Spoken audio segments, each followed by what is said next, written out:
সৌন্দর্যটা সবসময় থাকে না।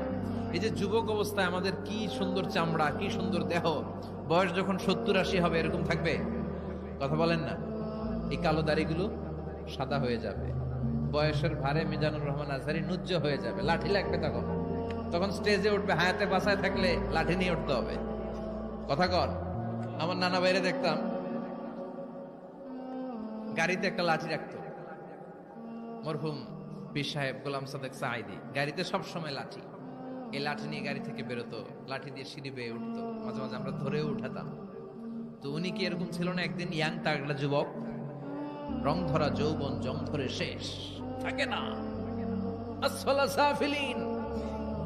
এর দুইটা তাফসীর, একটা হচ্ছে ইলা আরযালিল উমর, সব সময় মানুষ যুবক থাকে না, একটা সময় তারে বৃদ্ধ বানিয়ে দেয় কে? আবার আল্লাহ বুঝালেন মানুষ ভালো হলে অনেক ভালো হয়, খারাপ হলে অনেক খারাপ।